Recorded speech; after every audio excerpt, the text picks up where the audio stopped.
बेबो और बाबा का जाल बड़ा पुख्ता है। इनकी ट्रिक्स के आगे भक्त कोई तर्क नहीं मानते और यही आस्था बढ़ा रही है इन बाबाओं और देवियों का खजाना। बात करें इस वक्त सुर्खियों में रहने वाले निर्मल बाबा की, जिन्होंने भक्तों पर कृपा बरसाकर मोटी कमाई की है और ये सब बातें फरमा रहे हैं वो सबके सामने। ऐसे में उनका ये पूरा काम धाम आखिर किस बूते पर खड़ा है और कैसे इस तूफान को भी झेल पा रहा है। दसवंध, जी हाँ, दसवंध ही वो ताकत है जिसने निर्मल बाबा को इतनी तेजी से इतनी ऊंचाई तक पहुंचाया है। बात अगर किसी आध्यात्मिक ताकत की ना करें और सिर्फ ये देखें कि निर्मल दरबार के नाम पर होने वाले समागम में जिस तरह लोगों की भीड़ जुटती है, उनसे होने वाले फायदे का हिसाब कौन करता है। जब आदमी थोड़ी सी सोच चलाने लगता है या भटक जाता है या ये उपायों के चक्रव्यूह में फंस जाता है, ऐसे यंत्र मंत्र या ऐसी चीजें जो कि उन शक्तियों को मंजूर नहीं है वो करने लगता है, तो फिर उसके काम रुकने लगते हैं। आदमी कहता है भक्त अपनी कमाई का 10वां हिस्सा जिस तरह बाबा के अकाउंट में जमा कराते हैं, उससे निर्मल बाबा का पूरा साम्राज्य खड़ा होता है। जी हाँ, ये दसवंध है जिसकी बुनियाद पर बाबा का साम्राज्य चल रहा है। लेकिन क्या आप जानना नहीं चाहेंगे कि आखिर ये दसवंध होता क्या है और लोग निर्मल बाबा को अपनी कमाई का 10वां हिस्सा क्यों सौंप रहे हैं। दसवंध दरअसल पंजाब में शुरू हुई उस प्रथा का नाम है जिसमें लोगों को अपनी कमाई का 10वां हिस्सा गुरुद्वारों को दान करने को कहा गया। 10 साल हो गए भाई, 10 साल ले ते पंजाबियों का फेवरेट खाना हुंदा है, मिलता नहीं इत्थे किधरे। साग तो खाता है 13 तारीख ਨੂੰ, लेकिन खा भी लिया जाए, 2-4 गरीबां च वंड दो, कृपा ਉਹਦੇ ਨਾਲ ही आनी शुरू हो जाएगी। बाबा मेरा काम नहीं है, काम बहुत नुकसान काम बनने शुरू हो जाए। वैसे हर संप्रदाय में शुभ कार्यों और गरीबों को दान करने को एक पुण्य माना गया है। बहुत टाइम हो गया ना, इससे करके कृपा रुकी हुई है और लंगर वरताना शुरू करो, भावें 2 महीने च एक बारी 10 मिनट भी वरता लो, कम बनने शुरू हो जाएंगे। प्रणाम। लेकिन ये किसी शख्स की कमाई का कितना बड़ा हिस्सा हो, ये कहीं भी स्पष्ट नहीं किया गया।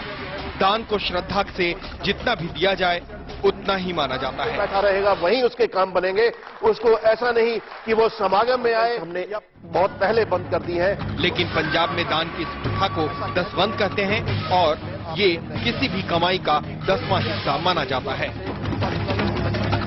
और यही है निर्मल बाबा की सबसे बड़ी ताकत। निर्मल बाबा ने दसवंध को ही पकड़कर अपना पूरा तामझाम खड़ा किया है। निर्मल बाबा के दरबार में जो भी लोग आते हैं, बाबा उन सब पर कृपा करने वाली अदृश्य शक्तियों से कृपा की प्रसाद कराने की बात करते हैं। हो गया करीब 6-7 महीना हो गया बाबूजी। उसको कुछ दिया नहीं बाबूजी, फ्री में देख के चल दिए। तो क्या सोचा था कि सांप छोड़ देंगे, जाके जब किसी सांप वाले को 5 रुपए दे देना। प्लेन से बुलाया आपने? कभी प्लेन देखी नहीं बाबा। प्लेन से आए। लोगों से कहते हैं कि अपनी काली पर्स खोल दें और ध्यान करें, कृपा करने वाली शक्तियां उनके पर्स में समा जाएंगी और हर इंसान की जिंदगी बदल जाएगी। निर्मल बाबा की ताकत का दूसरा सबसे बड़ा राज है टेलीविजन। खाया कुछ नहीं ना? खाया बिस्कुट खाया बाबा।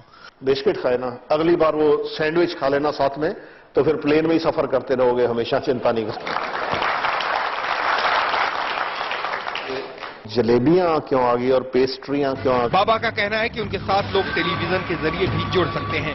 जैसे ही वो टीवी पर उनका कार्यक्रम देखना शुरू करते हैं, उन पर भी कृपा आनी शुरू हो जाती है।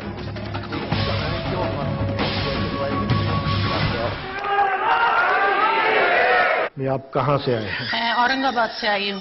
भाई औरंगाबाद से आए हैं, ये बताइए कि ये हलवा पूड़ी बहुत ज्यादा आ रहे हैं, ये आपने कब देखा और कब खाया?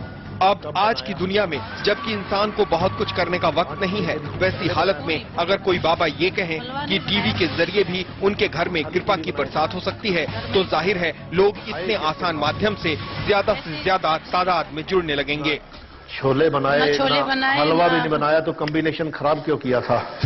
कड़ी चावल, साग चावल, राजमा चावल सारे क्यों आंदे पहले? और कहीं न कहीं यही है निर्मल बाबा की असली ताकत का राज भी।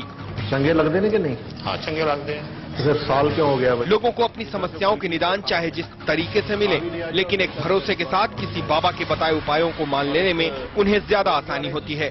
और कहीं न कहीं इसी से खड़ा होता है निर्मल बाबा के कारोबार का हर स्तंभ। समय के लिए ब्यूरो रिपोर्ट। कितना समय हो गया? लगभग 6-7 महीने।